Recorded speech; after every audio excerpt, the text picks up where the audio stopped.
Alors, bonjour, je suis très heureuse de vous retrouver pour voir un autre cours autour des bases de la relation saine. Et aujourd'hui, plus particulièrement, on va regarder de plus près quelles sont justement ces bases incontournables pour qu'une relation thérapeutique, une relation d'aide ou même une relation tout court d'ailleurs, parte sur des bases saines et toutes les chances de continuer à évoluer sur des bases saines.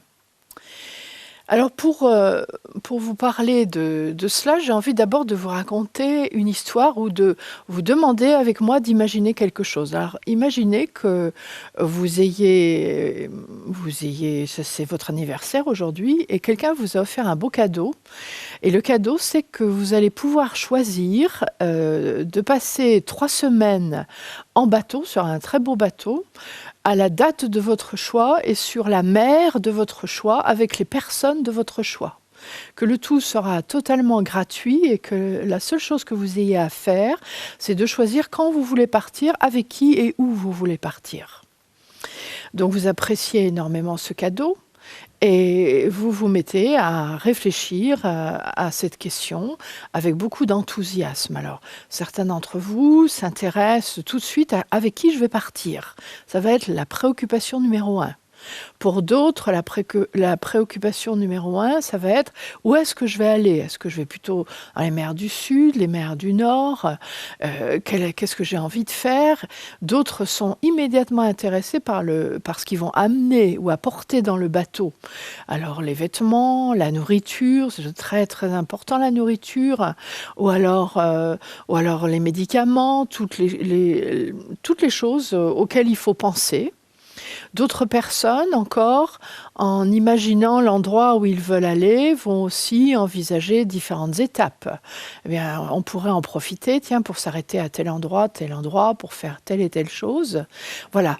Donc, il y a tout un tas d'idées qui vous viennent à l'esprit. Vous allez acheter des cartes, vous allez vous renseigner sur les différents pays. Et plus le temps passe, plus vous êtes enthousiaste et plus vous affinez aussi les besoins qui vous semblent indispensables à satisfaire pour faire que ce voyage se passe dans les meilleures conditions. Et on sait que le voyage préparatoire avant les vacances, parfois, apporte presque autant de plaisir que les vacances elles-mêmes. Mais maintenant, vous êtes tout à fait prête. Le moment est venu. Vous avez choisi votre destination, les personnes que vous allez amener avec vous et tout ce que vous allez mettre aussi dans votre bateau. Vous savez les étapes aussi que vous allez déguster au fur et à mesure de votre voyage. Et vous voilà partis. Et ça fait une semaine que vous êtes en mer.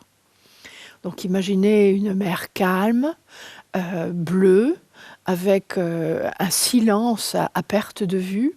Et ça fait une semaine que vous êtes complètement coupé du monde et vraiment vous appréciez beaucoup, beaucoup ces moments avec les autres. Tout se passe bien sans aucun accroc.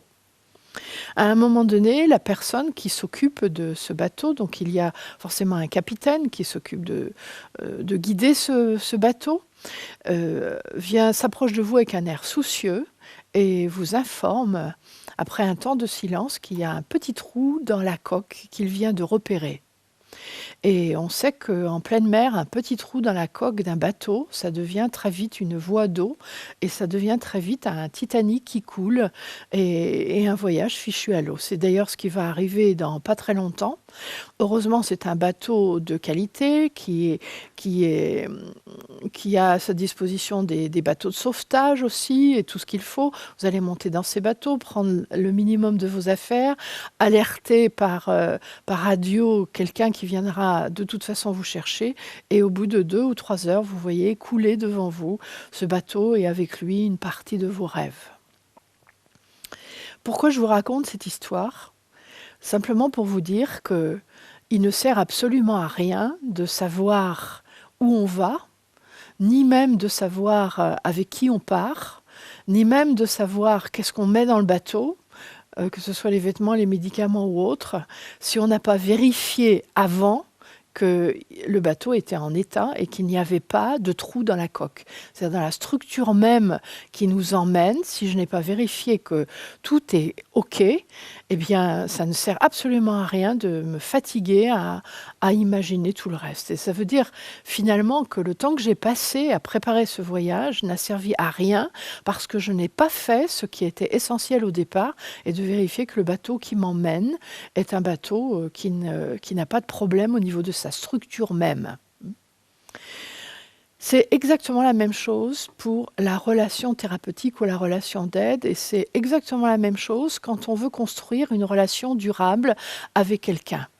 Et surtout si cette relation donc est faite pour continuer dans le temps, et si on a des choses à faire ensemble qui ont une certaine, qui demandent une certaine implication et qui attendent un certain nombre de résultats. La première chose, c'est de vérifier que dans notre relation d'aide, il n'y a pas de trou dans la coque. Donc on appelle ça de problème de structure, on appelle ça la structure. S'il y a un trou dans la coque de la relation, effectivement, il y a quelque chose qui part mal dès le départ, et tout ce qu'on va essayer de faire ensemble va capoter au fur et à mesure. Qu'est-ce que c'est les trous dans la coque? Qu'est-ce que c'est les problèmes de structure dans la relation d'aide? Les problèmes de structure, il y en a 6 que je vais vous décliner. Et ma proposition, c'est qu'avant d'aller plus loin dans une relation avec un client, vous ayez vérifié que ces 6 points sont complètement OK. C'est-à-dire qu'il n'y a vraiment pas l'ombre d'un doute quant à la solidité d'un de ces points dans votre relation. Le tout premier point dans la structure concerne l'argent. Alors, il y a 6 points, il n'y a pas d'ordre réellement, mais ils doivent tous être présents. Concerne l'argent. On sait que l'argent est un élément très important dans la relation thérapeutique.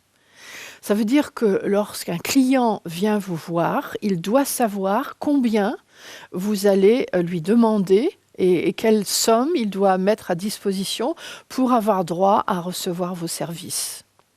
Et vous avez un problème de structure de ce type lorsque vous ne savez pas proposer un prix, lorsque vous acceptez de recevoir un client sans être payé, lorsque vous vous sentez gêné pour demander de l'argent, lorsque vous êtes capable de diminuer un prix parce que la personne a l'air mal à l'aise ou que vous n'êtes pas à l'aise vous-même pour lui demander cette somme, vous avez un problème de structure concernant l'argent.